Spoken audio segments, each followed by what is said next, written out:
Ram Ram friends. కమ్యూనిస్టులకి కాంగ్రెస్కి ఎంత కష్టం వచ్చింది.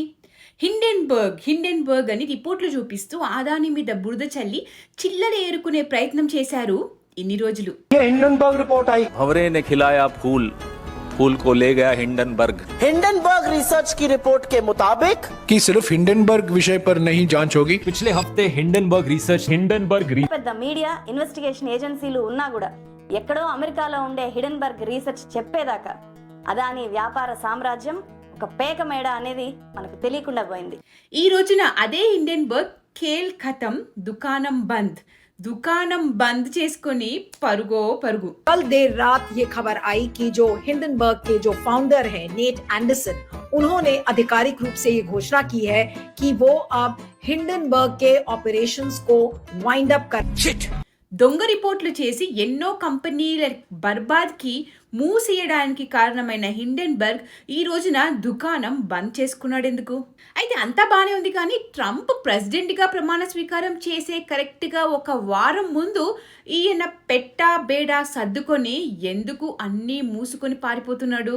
అయితే ట్రంప్ ప్రచారం మొదలు పెట్టినప్పటి నుండి డీప్ స్టేట్ భరతం పడతా అని బాహాటంగా చెప్తూనే ఉన్నాడు. అమెరికాలో ఇప్పుడు ప్రభుత్వం మారుతున్న సమయంలోనే హిండెన్బర్గ్ సంస్థ మూసివేస్తున్నట్లు ప్రకటించడం అంటే ఆదానిపై రిపోర్ట్ రాజకీయ ప్రేరేపితమని నిర్ధారణ అయ్యింది. నిజముంటే పారిపోరు కదా.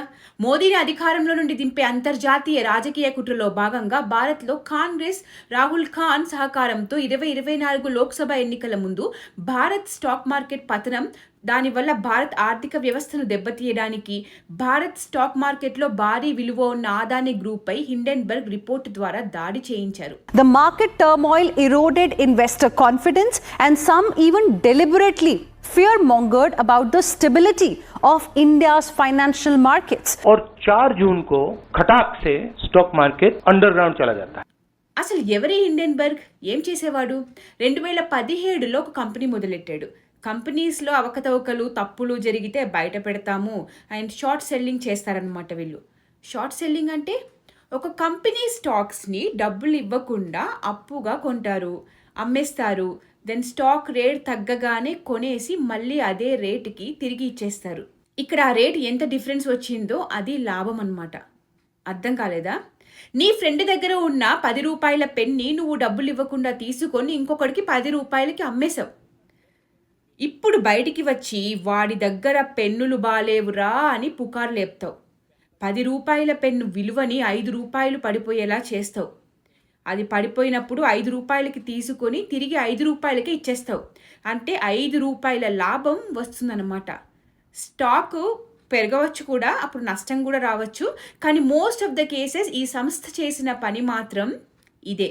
సో ఇలానే 2023లో ఆదాని కంపెనీ మీద ఒక రిపోర్ట్ రిలీజ్ చేసి ఆ కంపెనీలో ఫ్రాడ్ జరుగుతుంది, అవకతవకలు జరుగుతున్నాయి అని హిండెన్బర్గ్ రిపోర్ట్ చేశాడు. సో ఇలా మొదటిసారి రిపోర్ట్ రిలీజ్ చేసిన వెంటనే అనుకున్నట్టే మార్కెట్లో ఆదాని స్టాక్స్ పడిపోయినాయి. $180 బిలియన్. ఇది మామూలు అమౌంట్ కాదు. ఆదాని కంపెనీ ఊరుకుంటుందా? ఊరుకోలేదు. హిండెన్బర్గ్ రిపోర్ట్ని ఛాలెంజ్ చేస్తూ రుజువులతో వాళ్ళ కంపెనీస్లో జరిగిన అవకతవకలు ఏంటో నిరూపించండి అని ఛాలెంజ్ చేశారు. కాకపోతే ఇవన్నీ జరిగేలోపే హిండెన్బర్గ్ షార్ట్ సెల్లింగ్లో కోట్లాది రూపాయలు సంపాదించేసుకున్నాడు కూడా. ఈ ఒక్క రిపోర్టు వల్ల భారత్ ఎకానమీకి నష్టం చేకూరింది. ఎందరో భారతీయులు నష్టం చూడవలసి వచ్చింది. అఫ్కోర్స్ మెల్లిమెల్లిగా ఆదాని స్టాక్స్ పుంజుకున్నాయనుకోండి. భారతదేశం మీద, మన ఎదుగుదల మీద, ఎకానమీ మీద దెబ్బ పడాలి అని చూసేది ఎవరు అంటే ప్రతి ఒక్కరూ డీప్ స్టేట్, జార్జ్ సారోస్ అనే సమాధానం ఈ రోజున చెప్పగలుగుతున్నారు. ఎస్, ఈ హిండెన్బర్గ్ వెనుకాల ఉన్నది, ఇదంతా చేయించింది కూడా అదే deep state.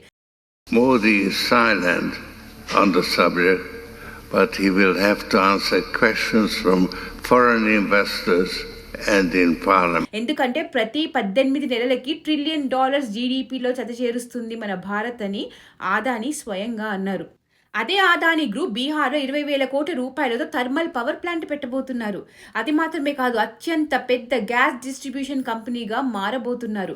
Adani green energy limited company భారతదేశంలోనే కాదు ప్రపంచంలో అంతర్జాతీయంగా కూడా ప్రసిద్ధి చెందింది. భారతదేశంలో పెద్ద పెద్ద నగరాల్లో ఎయిర్పోర్ట్స్ని మేనేజ్ చేసేది ఈ ఆదాని ఏఏహెచ్ఎల్ఏ. అన్నిటికీ మించి ఆదాని కంపెనీస్ 30,000 డైరెక్ట్ ఉద్యోగాలు, 1,00,000 ఇండైరెక్ట్ ఉద్యోగాలు ఇచ్చింది ఈ దేశంలో వాళ్ళకి. ఇంకే కంపెనీ ఇన్ని ఉద్యోగ అవకాశాలు ఇవ్వలేదు. సో ఇలాంటి ఒక కంపెనీని బద్నాం చేస్తే, తప్పు పడితే ఎవరికి లాభం? మన దేశం అంటే నచ్చని, ఈ దేశం బాగుపడుతుంటే నచ్చని, ఈ దేశం పురోగతి చెందొద్దు అనుకునే విదేశీ విత్తనాలకి ఓకే ఉంటుంది, శత్రుత్వం ఉంటుంది, ద్వేషం ఉంటుంది. కానీ ఈ దేశంలోనే ఉండే దేశద్రోహులకు మాత్రం ఎందుకు? వీళ్ళ వెనుక డీప్ స్టేట్ ఉండడానికి ఇంతకన్నా కారణాలు కావాలంటారా? ట్రంప్ ప్రమాణ స్వీకారం చేసిన వెంటనే డీప్ స్టేట్ మీద, ఫండింగ్ మీద దర్యాప్తు చర్యలు చేపడతాడు అన్న సంగతి తెలిసిందే.